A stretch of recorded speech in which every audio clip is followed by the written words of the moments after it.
दादाजी कोई कहानी सुनाओ ना। ठीक है बेटा सुनो। आज की कहानी के तीन पुतले। महाराजा चंद्रगुप्त का दरबार लगा हुआ था। सभी सभासद अपनी अपनी जगह पर विराजमान थे। महामंत्री चाणक्य दरबार की कार्यवाही कर रहे थे। महाराजा चंद्रगुप्त को खिलौनों का बहुत शौक था। उन्हें हर रोज एक नया खिलौना चाहिए था।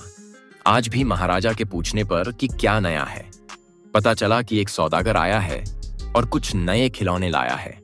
सौदागर का यह दावा है कि महाराज या किसी ने भी आज तक ऐसे खिलौने न कभी देखे हैं और न कभी देखेंगे। सुनकर महाराज ने सौदागर को बुलाने की आज्ञा दी। सौदागर आया और प्रणाम करने के बाद अपनी पिटारी में से 3 पुतले निकालकर महाराज के सामने रख दिए और कहा कि अन्नदाता, ये तीनों पुतले अपने आप में बहुत विशेष हैं। देखने में भले एक जैसे लगते हैं मगर वास्तव में बहुत निराले हैं। पहले पुतले का मूल्य 1 लाख मोहरें हैं, दूसरे का मूल्य 1000 मोहरें हैं और तीसरे पुतले का मूल्य केवल 1 मोहर है। सम्राट ने तीनों पुतलों को बड़े दापा कहा। आपते ही क्या है? ध्यान से देखा। देखने में कोई अंतर नहीं लगा, फिर मूल्य में इतना अंतर क्यों? इस प्रश्न ने चंद्रगुप्त को बहुत परेशान कर दिया। हार के उसने सभासदों को पुतले दिए और कहा कि इनमें क्या अंतर है, मुझे बताओ। सभासदों ने तीनों पुतलों को घुमा फिराकर सब तरफ से देखा मगर किसी को भी इस गुत्थी को सुलझाने का जवाब नहीं मिला। चंद्रगुप्त ने जब देखा कि सभी चुप हैं तो उसने वही प्रश्न अपने गुरु और महामंत्री चाणक्य से पूछा। चाणक्य ने पुतलों को बहुत ध्यान से देखा और दरबान को 3 तिनके लाने की आज्ञा दी। तिनके आने पर चाणक्य ने पहले पुतले के कान में तिनका डाला। सबने देखा कि तिनका सीधा पेट में चला गया। थोड़ी देर बाद पुतले के होंठ हिले और फिर बंद हो गए। अब चाणक्य ने अगला तिनका दूसरे पुतले के कान में डाला। इस बार सबने देखा कि तिनका दूसरे कान से बाहर आ गया और पुतला ज्यों का त्यों रहा।